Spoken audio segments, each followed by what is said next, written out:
Garden Express are Australia's leading mail-order gardening service, offering a wide range of quality garden products.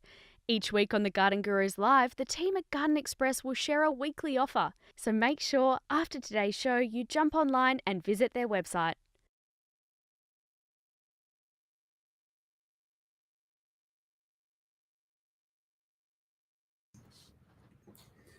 Come in here. Okay, well, good morning. We're in our new little studio. I hope you like it. I've missed catching up with you guys each week, and it's great to be back with the Garden Gurus Live. You know, this is our chance to interact with each other and to share advice, but at the same time answer your questions. So it's wonderful to be back. Of course, I'm Trevor Cochrane, and I have the pleasure of hosting this on quite a few occasions. Every once in a while, you'll have Joe Harris join you, or maybe Darren Senor, but it's my pleasure to be answering your questions today. And we've got a very, very important guest coming up very, very soon. And it's Dr. David, who is a bee expert, a Bee Biosecurity Officer. At the moment, you'll all be aware that there's some pretty significant problems in Australia with bees, or worldwide, but we've had the varroa mite arrive here in Australia, and that can be devastating to bee colonies. We'll talk to David and we'll get some advice on for those of us that have bees. We'll get some advice on how to get the best results from them. We've got David van Berkel, of course, our great friends from Garden Express are back. And David, we're chatting a bit later on, and we have got an amazing plant offer. It's a very, very special, very difficult to get your hands on plant. You are going to love it. I will talk about that a bit further on. I'll be showing you my plant of the week. Can you guess what it is? There it is. And we'll also talk to you about the Garden Guru Spring Series, which actually kicks off on Channel 9 nationally tomorrow. But for the moment, please send us in your questions, and I'll try and answer as many as I can. And don't forget, always put your state and your city. It helps when ascertaining exactly where you are and what sort of environmental conditions you're going through at the moment. We've got a few prizes. We'll have some packets of seeds. And, of course, if you want to tell your friends about this particular show, all you have to do is hit the like button, and it's really a wonderful way for us to share things. So it's really good. I think we may well be heading towards our interview first up, I think. Is that right? So we do. Yes, there we go. We have Dr. David joining us, our bee expert. Good morning, David. How are you? Good morning. Good. Yeah. Thanks Coming so here much from sunny Queensland.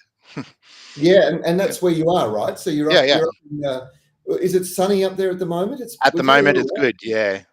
Yeah. The weather's starting to warm up, and the bees are flying. So where I am, anyway.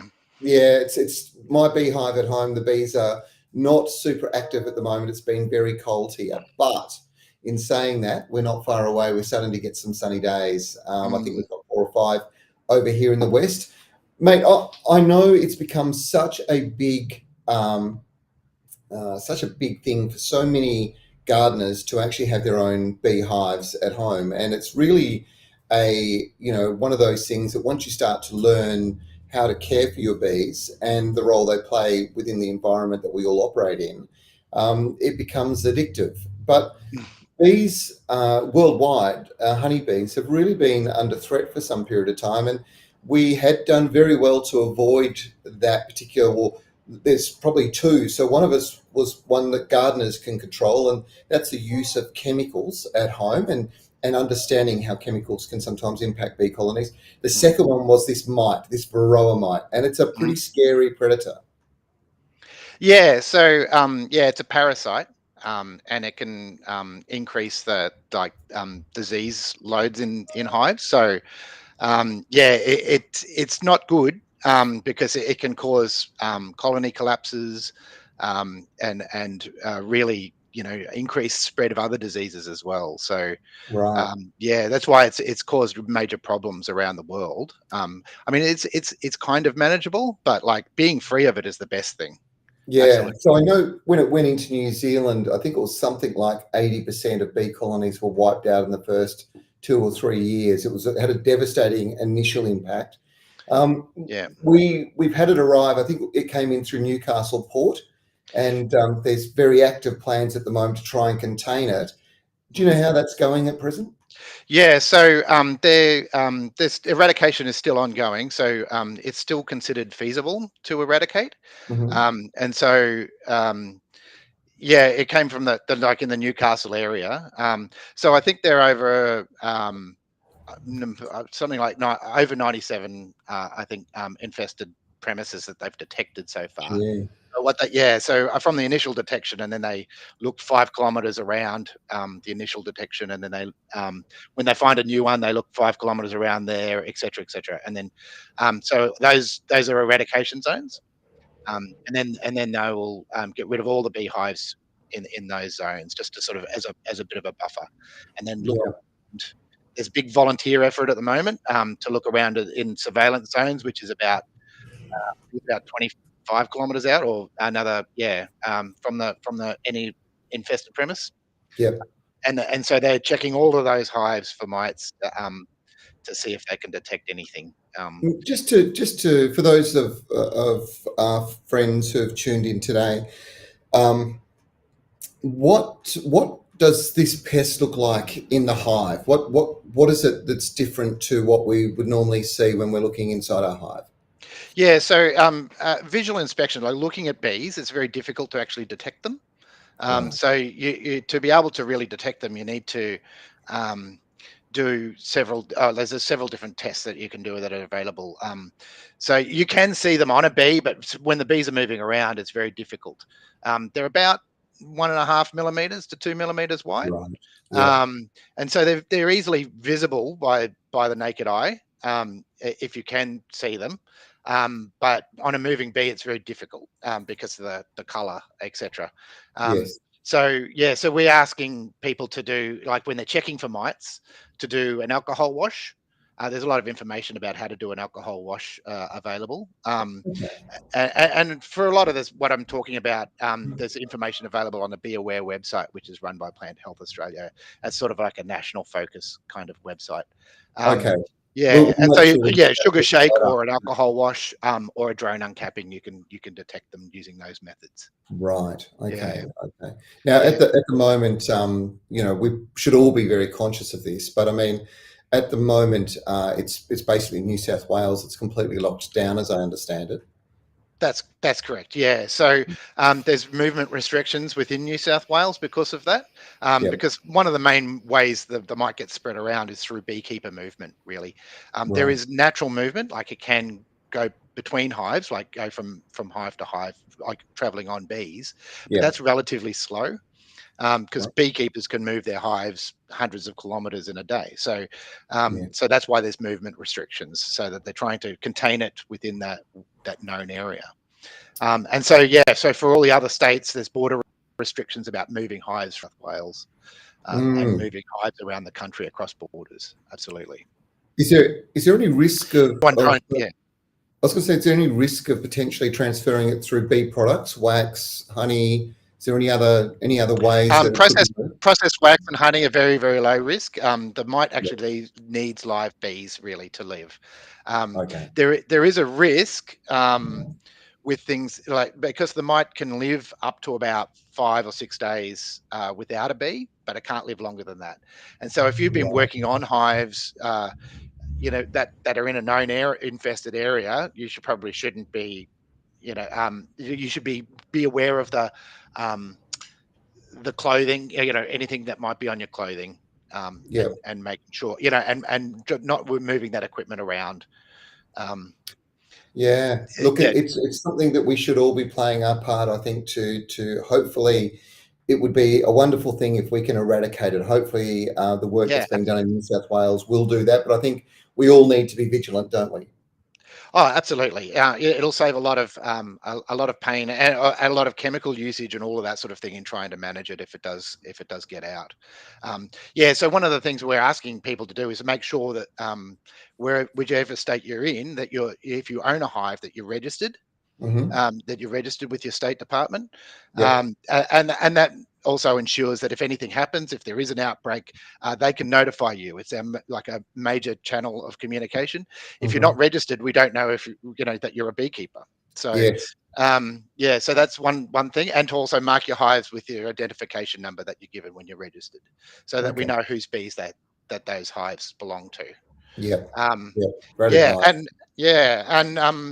and now spring's coming up. It's a very busy time for beekeepers. They should be doing a lot of maintenance ready for the Mhm. honey flows that are coming, like when the Well, flowering and well, I everything's was going to going. ask you, Yeah, so they're coming out, they're pretty, I mean, they're still active, but not super active during the winter. And obviously they're feeding off stored honey through this period of time. But we're exactly. about to move into this wonderful flowering period, and we're going to Mhm. see warmer days and a lot more activity.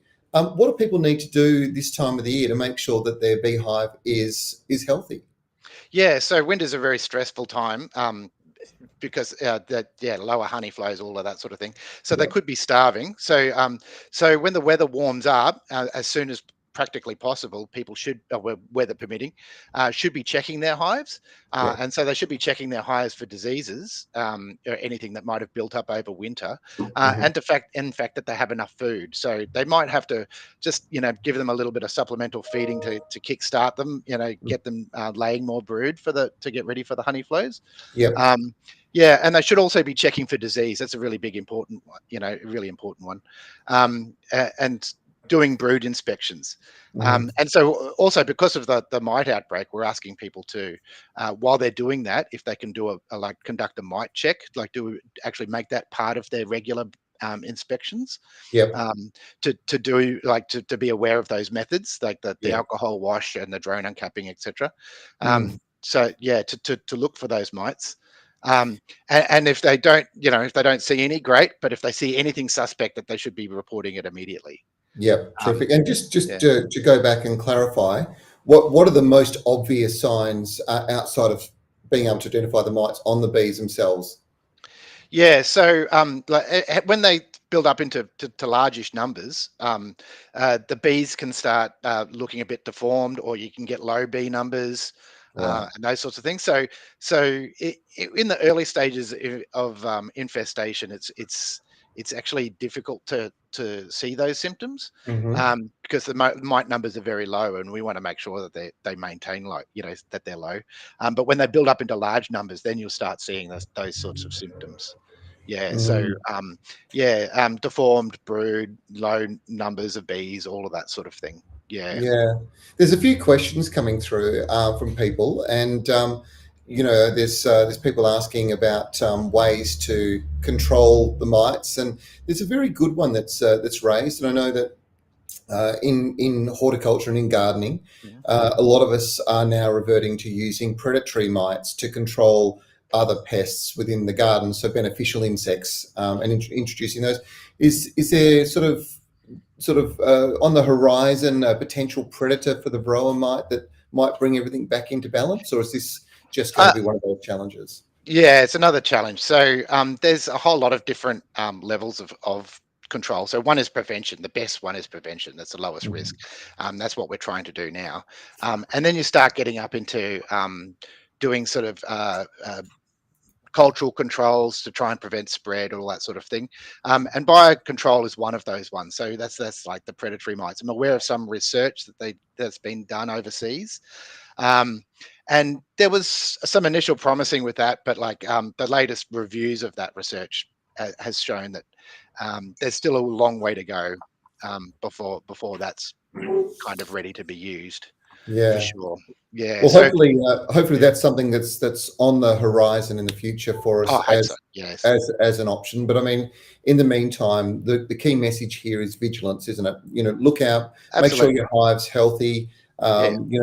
If there's any sudden kills of bees or any of those sorts of things, these are the sorts of things that we really need to be cautious of. And just again, if somebody's unsure, how can they contact you to get some advice? Okay. Yeah. So we have our DAF call centre in Queensland. Mhm. But for any state, you should have a call centre for your local Department of Agriculture, or Yep. so whichever state you're in, you should be calling their call center or looking at their web pages. There's in each state, there's a lot of information about beekeeping and what the regulations are, and what those that sort of information is. Yeah. The contact details for each biosecurity officer around the country is available on the Be Aware website. They put those up there. So if you need to get in contact with your local Bee Biosecurity Officer, you can go to the Be Aware website and take a look for them. That's fascinating, Dave. Look, thanks so much for your contribution today. I think this is something that we can all play a pretty important role in, because if we're fortunate enough to be able to eradicate this, it repositions Australia in this very unique position we've been in, and that is one of the best places on the planet for bees to to have their hives and thrive without threat of pests like the varroa mite or disease as well. Yeah, absolutely. And it would, increases our marketability, etc., for having chemical-free honey. Yeah, absolutely. That's a big deal. Mate, thanks so much for joining us this morning. We really appreciate your contribution. Thank you. Nice to spend some time with Dr. Dave. You know, it's a really interesting problem at the moment. We do need to be very conscious, because bees pollinate the flowers of so many of our key vegetables and fruit. In fact, it's said that 1 in every 3 mouthfuls of food we consume is as a consequence of pollination from honeybees. So to see something like what happened in New Zealand, where 80% of the population of the bees was wiped out in just a very short period of time, that's pretty scary, and it has some pretty significant impacts further down the line. So let's all play an important role together. Now, look, we have a whole bunch of questions. You've been writing in and posting, and it's fantastic. I really do appreciate this contribution. It's a two-way street, this one, and I'm here to help you with your garden problems. So we might move straight into some questions. Now, Gray's in Victoria, and Gray sent us a picture. He says, my citrus, my lemon, had leaf miner. Now, Yates recommended white oil, which I've done religiously. However, the leaves keep curling and falling off. Now, I'm not seeing a tremendous amount of leaf miner disease, citrus leaf miner disease here. In fact, when I'm looking at this, I'm looking at a plant that's actually suffering from a deficiency. And that's what's really interesting. Sometimes we think we've got a pest or disease, but in actual fact, this is all about nutrition. And citrus are what we call gross feeders. They need to be fed on a regular basis. It's really, really important. This particular problem here, I believe, is more about the feeding, and particularly those trace elements that are coming through. And I think that this one is actually a bit of a boron deficiency, which is quite an unusual one.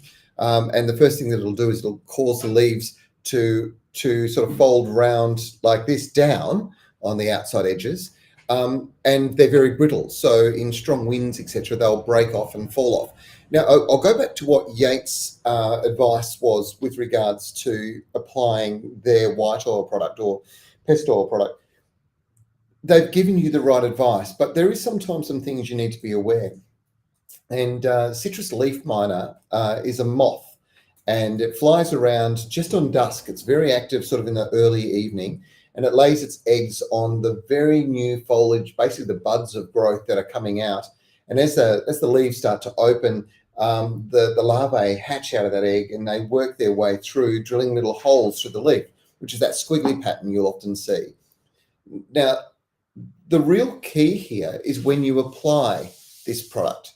And that's what I wanted to make you aware of. And that was that if you apply it in the early evening, so late afternoon, early evening, the white oil, and you cover all the foliage, the white oil will stick to the hairs on the moth's legs when they land, and they hate it. And they will get up and they will fly away.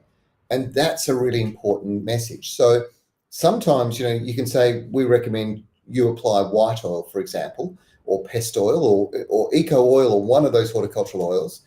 But what's really important here is to understand when to do it. So if you do it in the middle of the day, by the time you get into the evening, much of that may have actually moved off the foliage, and it's not actually acting as a deterrent.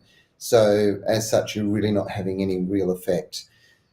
Just a bit of advice. Hopefully that helps, Gray. But yeah, it's actually a deficiency issue you've got, and I think that will help a lot. There's certainly not a lot of leaf curl, citrus leaf miner anyway that I can see in that space. Now, we've gone from Victoria. Let's go up to Queensland, to Toowoomba. And Josh, I'm having trouble finding out information on Magnolia Celangiana.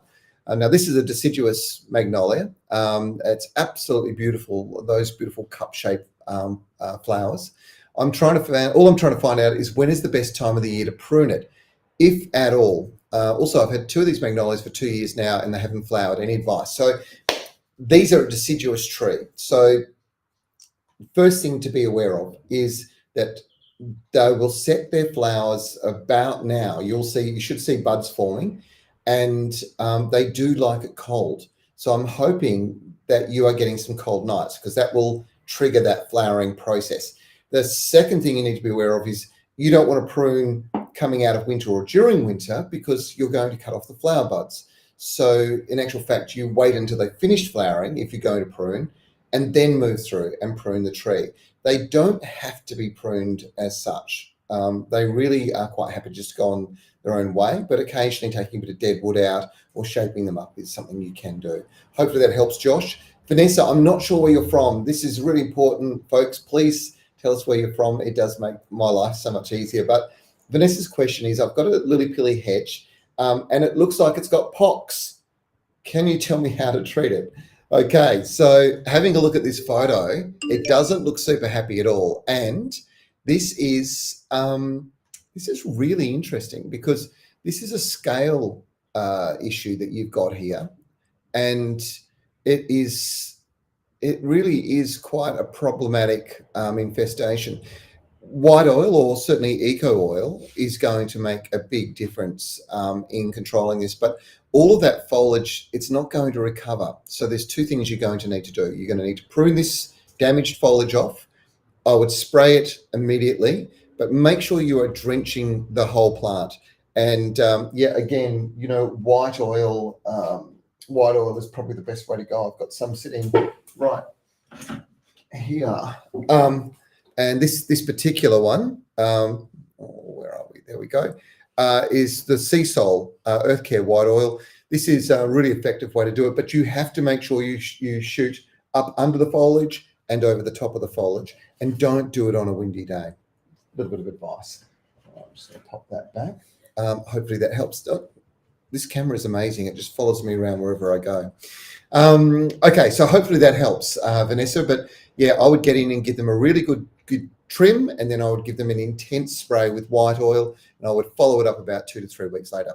Josh, unknown, a bore has just been sunk on the property that you must live in, and the salinity came back at 4,200 parts per million. That's pretty intense. Is the salinity too high for lawns and trees? And if so, how can I overcome this problem? That's a pretty salty water, to be quite honest, Josh. I would be very reticent to certainly have any of that on the foliage of the plants, and it will probably cause crusting on top of the soil if you're watering. Treatment for salt is very difficult. It's very hard to take salt out of the water. But I'll tell you what we'll do. I'll get some expert advice, because I'm certainly not the expert in this space. We'll have a chat to somebody maybe next week on the show about bore water, and particularly salinity, because there's been so many challenges in recent times. Now, Catherine is actually in WA. Can you tell me what these are? They seem to be where some dying plants are. Okay, do you know this one? That's curl grub. And if you're getting a lot of those in your soil at the moment, they will be chewing on the roots of plants, the soft new roots of plants, and also on lawns, and very active in lawns. Been just doing some work in the vegetable patch at home, and I've got quite a lot of them in the veggie patch, and they wouldn't normally be a problem except for with young seedlings. They can chew the roots off young seedlings. What I do have, though, in my garden is magpies. And I don't know whether you've seen this, but magpies and mud larks, they will walk around and they'll tap the soil. They get their foot and they tap it. And often what this does is it triggers these curl grubs to think that they are about to get rained on, and they don't like getting saturated or sodden in soil. So they'll move to the surface. And there's a message in that. So if we're getting lots and lots of rain, there's probably a pretty good chance that you can go out and pick a lot of these straight off the soil and keep your populations down. There are chemicals that you can use that you can saturate the soil with, but I wouldn't recommend it. I'd much prefer just to let nature do her thing. But if you're finding that when you saturate an area of soil, and the time to do it's early evening, saturate it and then stand back, give it about 10 minutes, and then see how many grubs you can see. And if you can see quite a few grubs, or you can see activity of beetles, the other one is black beetles, you are going to have to probably treat it. So we'll see how we go. All right, well, that's a pretty good start. We've got some good questions. We've got some photos. We've done pretty well. We've had a very interesting interview. Now, Nev Passmore and I started the Garden Gurus 20 years ago. It's hard to believe.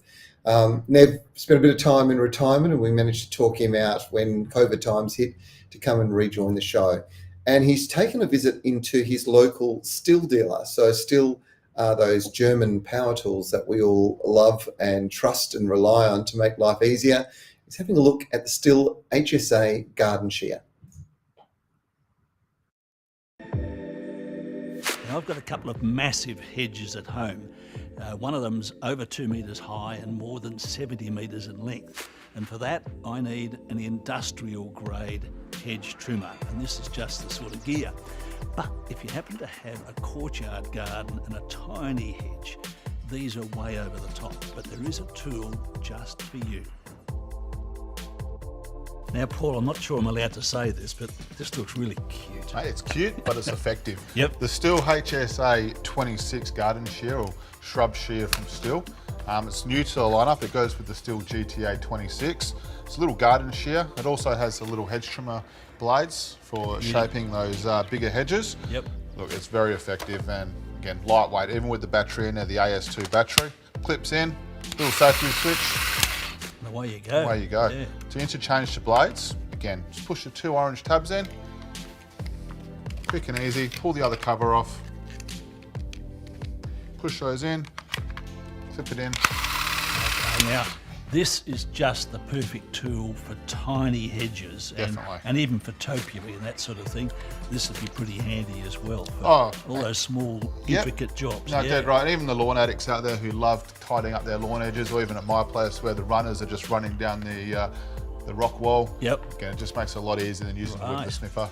I hadn't thought of it for that. So yeah, it's got plenty of uses, and again, it's lightweight, an ideal birthday present too. Mother's Day, Father's Day present.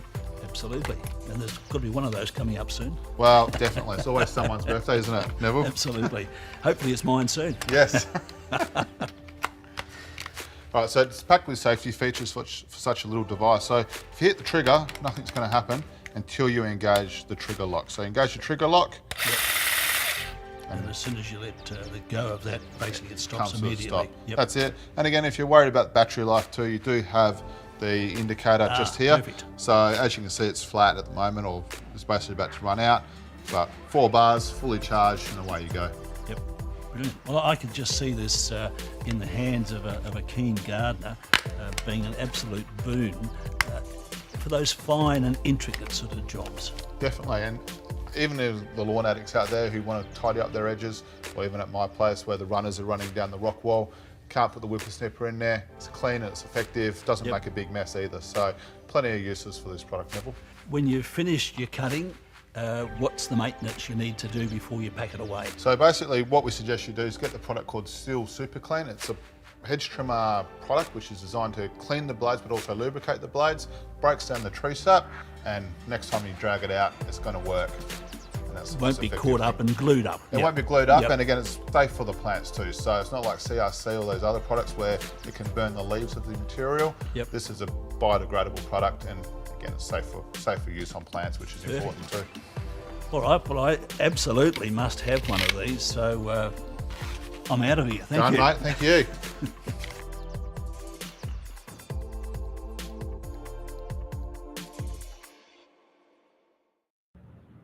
How good is that? That's a handy little tool. I've got to tell you. I reckon Nev could have used that for the beard as well. That would have been quite handy. Now, look, before we are just about to go to my good mate David Van Berkel and get this amazing deal that the guys at Garden Express have put together, but we're getting a whole heap of people sending us in very positive comments about biosecurity and how important it is. And just here in the West, in recent times, we've had a problem with this chili mite or chili thrip that's come out of Southeast Asia.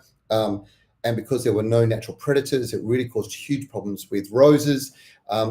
We've just, a good friend of mine, Sue Layton, who lives in one of the most beautiful parts of the world, down south.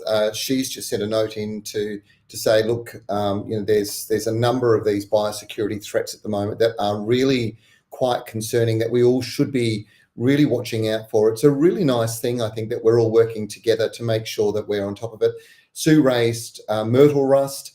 I've got my good mate, one of the great breeders and plant growers, Mel, has just sent us a note through to say that there is also an aloe mite, which the aloe, the succulents, that has somehow or other arrived. It's been discovered. It's another one being discovered in WA.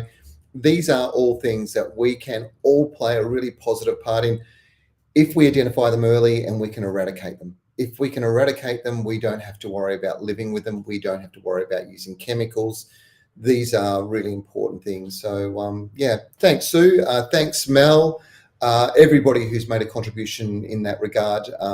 Controlling pests means that we use less chemicals, we have beautiful gardens, and we can spend all of our time enjoying them, not worrying about keeping our plants alive or protected.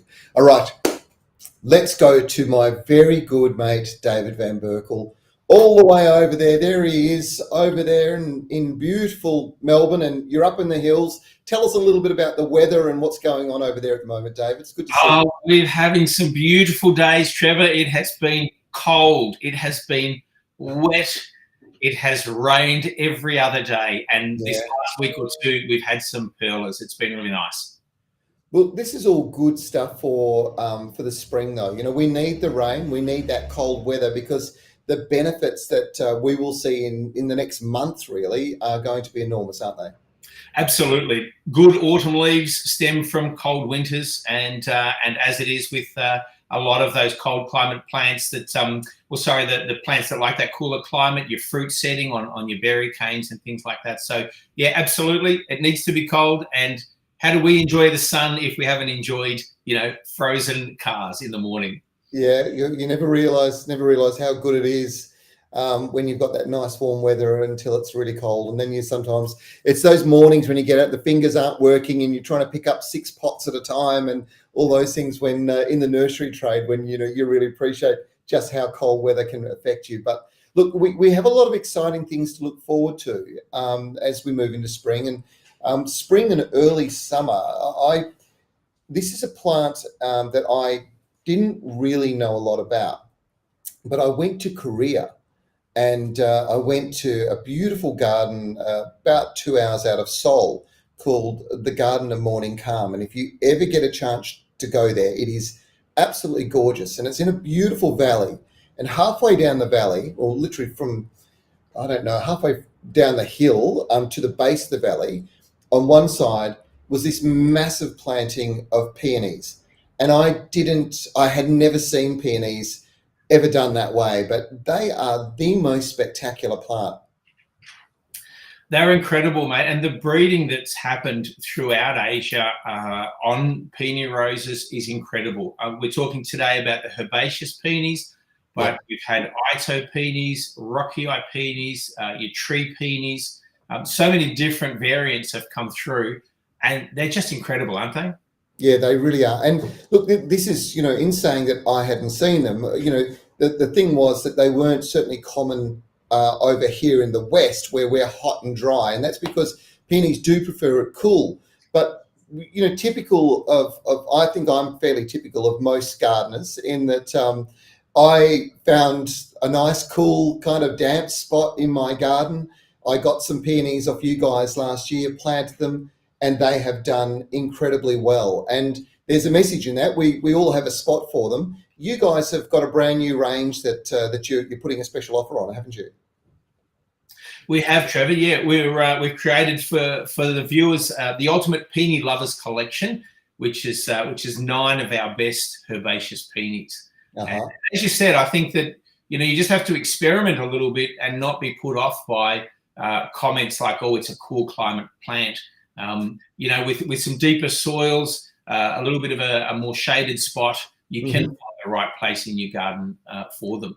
Well, the thing that I learned, David, was even though we were over here in Perth and they certainly weren't common, it was more that they weren't common than that they couldn't grow here. Because in actual fact, if you plant them on the south side of your house so that you're getting the afternoon shade, they're a wonderful plant. And that's tree peonies and certainly the herbaceous varieties.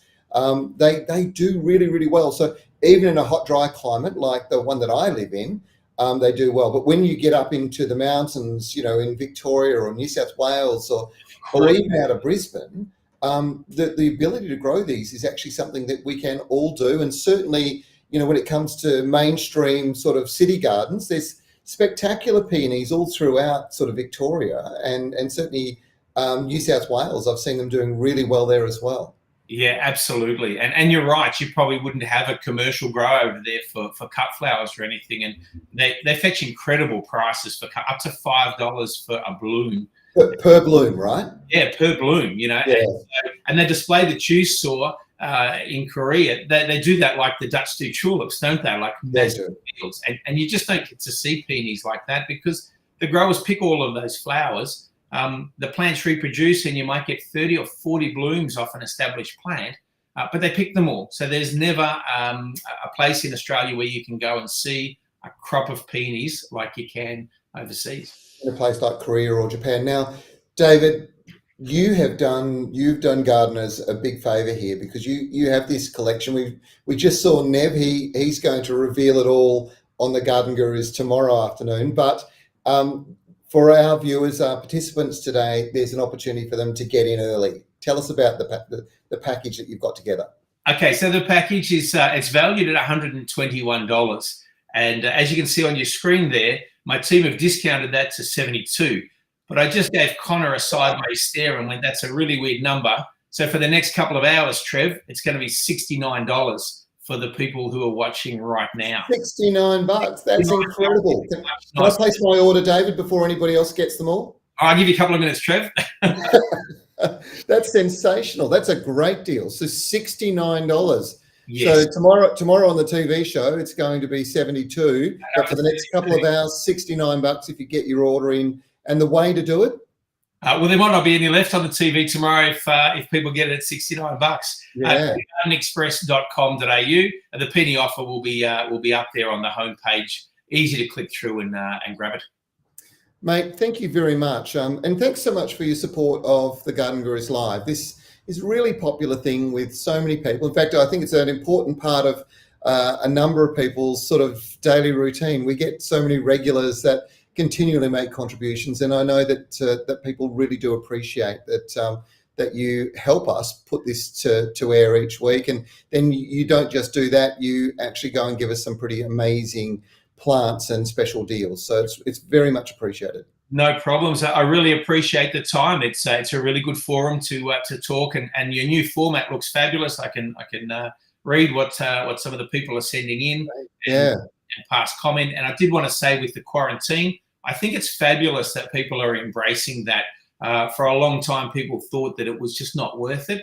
And we go to a lot of effort to dip the plants and make sure that the soils are clean of any bugs and diseases and the tops of the plants. And our maintenance program in our nursery is keeping plants, clear of bugs and things all the time. And we ship a lot of product to customers in Western Australia, and we love their custom, and we really enjoy that process. So pleased to be able to deliver it, and great to be talking to you again today. Mate, look, I know I'm over here in the West, but I'm just looking at all the different, we've got people from Adelaide, from Mount Gambier sending us questions through, from Queensland, from New South Wales and Victoria. We're going all over the place. And folks, this deal is actually available for you wherever you are in Australia. It's the great thing about Garden Express is that you are the garden centre that delivers direct to your door. It doesn't get any easier than this. All across Australia as well, Trev, and it's so much fun to do it. I'm just going to comment, though, I saw in the little promo there about putting the peonies in the black pots, and I have experienced in the past that in the summer sun, the peony will actually probably cook in a small black pot like that. So I'd be going for a 30 centimetre to 40 centimetre That's tough, great advice. and then keep it cool in the summer. Keep it out of direct sun for the It summer. was really interesting because Nev, when he did that story, Nev's got a sister who lives down in Albany where peonies grow really, really well. And he bought them specifically as a gift for her. So he's putting them into those pots, bundling them up in a box, and then taking them down for her to put into a garden, obviously as they get growing and start to establish. And that sometimes is also a trick, is, get them up and growing quickly in some really good soil. And once they're on the move, get them into the garden, into that perfect spot, and they never stop growing all the way through the season. We grow many thousands in exactly that size pot, Trevor, and then all we do is in the summer months we put a shade cloth over any of them that are left to allow them to continue to grow. And they can spend years in that pot. It's just that warning that if I have once left them in the full sun, 38 degree summer, not so good. No, and look, what we do know about black pots, of course, is that the black absorbs the heat. So, and the way plants grow is they send their roots out and they go out sideways. But when they hit that pot, they hit the side of the pot and they grow down the side of the pot. So you don't want all that heat on those roots because they're going to dry out a lot quicker and potentially shock. So your advice is absolutely spot on again. Thanks, mate. Have a great week. I'm going to be in Melbourne next week. I'll give you a call and see if I can pop in and buy you a cup of coffee or something. That sounds fantastic. And I've got an orchid here, grown in the southern states, just outsizes yours a little bit. Maybe you can take it for next week. It's a competition. I love it. Good on you, mate. All right, great talking to you. Cheers, David. That's great. Thank you. I know what you're saying. Lots of chatting going on here, but I've got questions I want answered, and they're flying through. Graham is in Melbourne. If you have mulch on the garden, do you sprinkle fertilizer on top and water it in? Yes. The answer is, Graham, yes. Now, if you're using a controlled release fertilizer, you will need to make sure that it's getting watered. So very important that you are actually getting the water onto that so that it continually breaks down. Something like Osmocote, which distributes its nutrients through osmosis, is a really good example. Okay, let's keep flying along. Tyson, it's great to have you join us, Tyson. Your contributions every week are so much appreciated. Thank you. Now, Tyson is into sowing seeds. We know that he does a lot of different seeded vegetables. This week, the question is Chinese cabbage, Nagoaka. It's a Japanese cabbage, actually, that particular variety.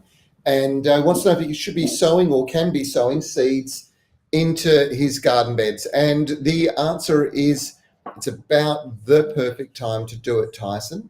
Now is the time to get them into the soil. Just a little thing with seeds. When you're planting seeds, you only need to plant them twice the width of the seed. So a Chinese cabbage seed is tiny, so you don't have to put them down deep in the soil. So it's just a small little furrow, a little line in the soil, pop them in, and then just push the dirt back over the top, water it. And within, I'm going to tell you, 14 days, Tyson, you're going to see the cotyledons, those first leaves start to emerge out of the seed as the plant starts to get established. And at that point, we do what we call pricking out. So we pick them apart so that we only have one or two plants in each little spot, and we spread them across through the garden bed, and you should end up with a great crop of the Chinese cabbage. Okay, Marina is in Sydney. Hello, Marina. We have a lot of ants appearing in strawberry pots and beds. I was told if the soil is wet, they'll move away, but it's not happening. Now, and you checked for aphids, you can't see any. You've tried coffee grounds. They seem to like that. I pretty much enjoy my coffee the same way as well.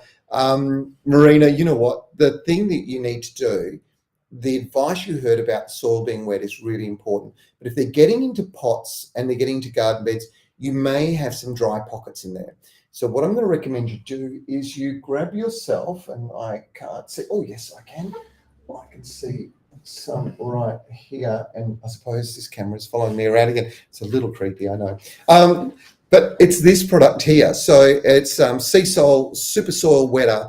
Now this is an incredible wetting agent that is actually infused with seaweed extract as well.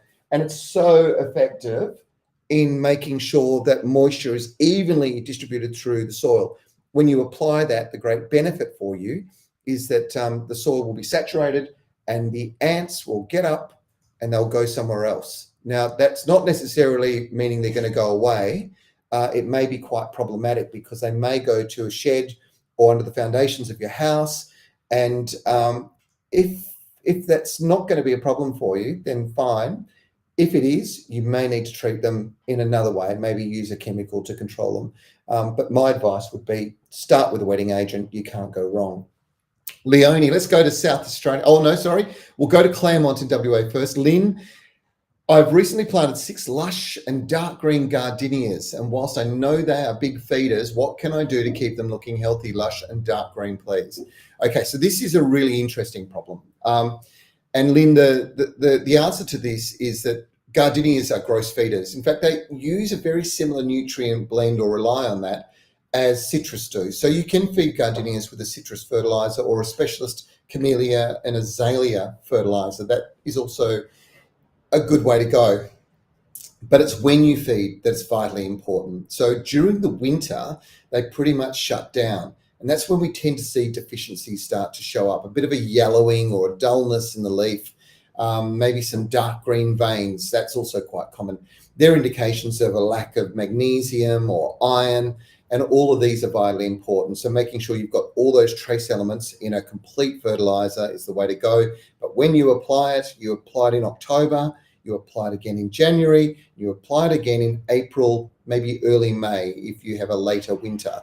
And those 3 really strong feeds, those 3 supplementary feeds, will generate a good growth, a lovely dark green glossy foliage, and great flowering. So there's a bit of advice. Leonie in Adelaide. Hello, Leonie. I have new kangaroo paw plants in pots. Some leaves are developing black ends. Otherwise, looks healthy. What should I do? Now, it depends on your variety, but kangaroos do suffer from ink spot or black spot or speck, sometimes it's called. Ink spot disease is a fairly common thing with a lot of kangaroo paw varieties. Now, there are a lot of varieties that are being bred that are extremely resistant to this. The treatment for them, very difficult to really control this, but you can use some copper sprays, and sometimes that can be quite beneficial in reducing the transfer of the bacteria that's causing this particular problem. So maybe one of the Yates copper sprays might be the go, something like liquid copper, that product there. That's a good example. I hope this new sort of setup here is a little bit more convenient. It's good for me to be able to pick things out and show you what they look like, so you can head into your local garden centre or budding store and pick them up. Okay, let's come back to WA. Dee, hello Dee. Is there a product I can use to stop the next lot of weeds germinating? The huge front area that is natives and mulch.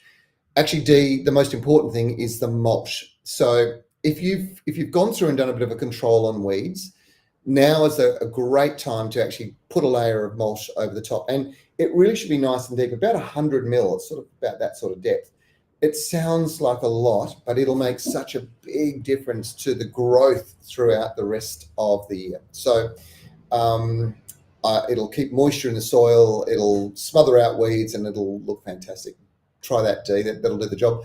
Teresa, I'm not sure where you are, but in the heavy recent rains we got flooded with the next door's red clay fill. We have sandy soils, but now have a layer of clay in the gardens. Some I can't dig out because of how plants can break it up.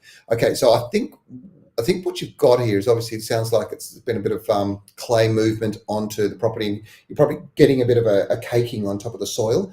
There's 2 things you can do. You can either fork the soil, so get some holes in, and then that clay will sort of penetrate evenly down into the soil. Or the other thing that you can do is you can add something like gypsum, and gypsum will cause the clay to crumble into little balls and become a lot more pliable. And gypsum is a completely natural calcium product. So it's pH neutral, so it's not something you don't have to worry about it if you've got alkaline soils or even acidic soils. It's not going to change your pH, but it will improve drainage. So hopefully that helps. Coming back to WA, Carol's from Riverton. My sweet peas still haven't flowered. Did I plant them too early? So traditionally Anzac Day is the day with sweet peas.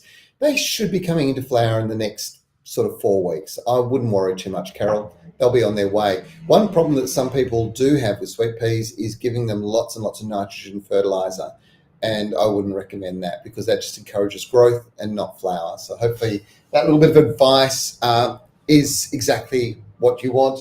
Now, I just wanted to show you these beauties because my good friend out at Flora Plant, Richard Deckers, has just put all of these into great garden centres right across WA. But of course, Phalaenopsis or moth orchids are something that will grow or are growing all over the country.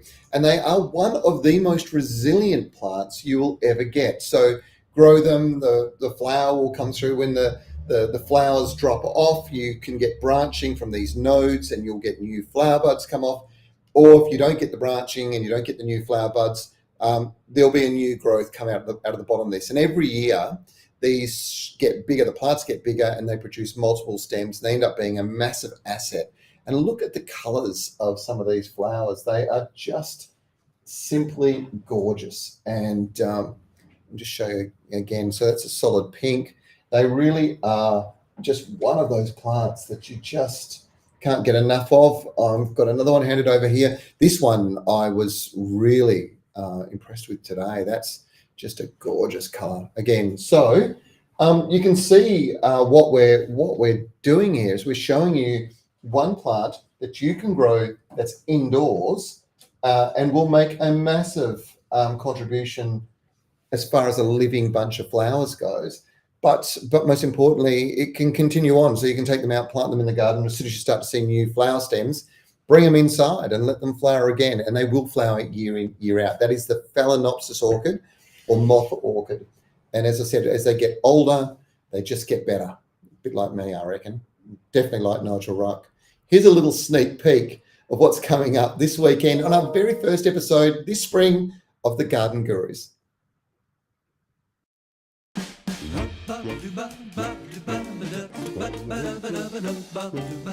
Growing your own at home has never been smarter, and it's easy. I'll show you how.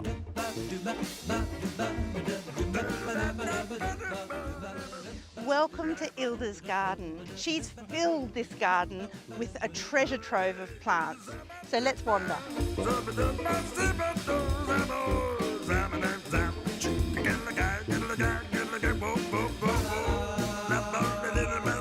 So I've got a fresh selection of rainbow chard here, straight from Trev's garden, and I'm going to make a ricotta and rainbow chard nudie.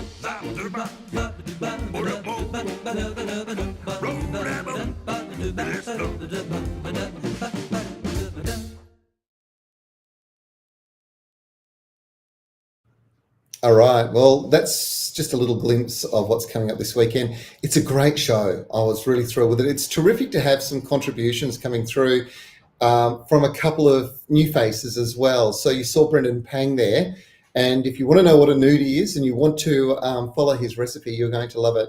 Brendan, of course, was ex-Master Chef. These days he has Bumplings, which is a wonderful dumpling restaurant, and he is a great educator when it comes to food and so passionate. And when I got talking to him about the challenges I have in my garden, being that we grow lots and lots of vegetables and fruits, and sometimes we don't know what to do with it all, he sort of said, well, how about I come and help you out, and I'll come up with some recipes and we'll share it with viewers. So there you see, it was really, really good. Now, I should say to you that we are going to, we've still got a few questions. Time for three questions, I've been told by Robin. But I should also say to you that watch the show on the weekend, because you'll see Dr. Buggerlugs, Daryl Hardy, who is an entomologist, extremely interesting man, sharing his knowledge about pest control and very much talking about the life cycle of pests, so we can understand how to treat them so much better. All right, now I will fly through these questions. Here we go. Marie, I'm not sure where you're from. I've got two Magnolias, Celangiana and the white Yulan. Now, can I cultivate these, and when is the best time? Actually, if they haven't, so the white Yulan, if I'm correct, is pretty much evergreen. It does defoliate, but it doesn't go fully dormant. They can be grown any time of the year. Celangiana, now's a great time to be taking small tip cuttings about that big of Celangiana and popping in, but don't take the the stems that have got clear flower buds on. Obviously, you want the flowers to stay in the plant. What you want to do is go for those that don't have flower buds, so you know that's going to be foliage. You take the cuttings and pop them into a propagating mix, and you should see them drop roots pretty quickly. So that's a good way to go. Now, Gray is back from Melbourne. So Gray, we chatted earlier on about your problem, but you said your Sir Walter Buffalo is all but gone over winter. Will it come back? And you know what? This is a saturation problem. This is actually a really serious issue that we're all facing right across Australia with the heavy rains we've had. Even here in Perth, my buffalo grass is really struggling in most instances. It should come back, but the trick is going to be to control weeds so that they're not competing with the lawn. So hopefully that helps you a little bit, Gray. And as I mentioned before, also the other thing that you can do is you can add something like gypsum to improve the structure of the soil and hopefully the drainage, and that will encourage the Sir Walter to grow. But we've just got to get some dry weather sort of flowing through. Now, Sandra's in central Queensland. A great contribution. Now, you're just telling us a little bit about your environment. The temperatures are consistently 25 to 28 degrees. Is it too early to pull up hippie bulbs, as I'm about to do it today, preparing new soil and replanting the bulbs? Thanks so much. At that sort of temperature, they should be on the grow. So you should be seeing some sort of movement. Great thing about hippies, though, is that they can really be transplanted, you know what, just about any time of the year. As long as you're careful with them and they go into a good new home, they'll be fine. So the answer to the question really is yes, you can absolutely lift them up. I hope that helps. Now, we've run out of time. Can't believe it. What a busy hour we've had. First up show, I hope you enjoyed it, and I really appreciate you, I suppose, just making this contribution. When you communicate with us, it helps us understand what's going on in your backyard. And this is, I suppose, really important in shaping the stories that we do on the Garden Gurus TV show, which you are going to see this Saturday at 4:30 p.m. on Channel 9 right across Australia, and also through their affiliates regionally. Robin is going to send a message out to our seed winners after today's show.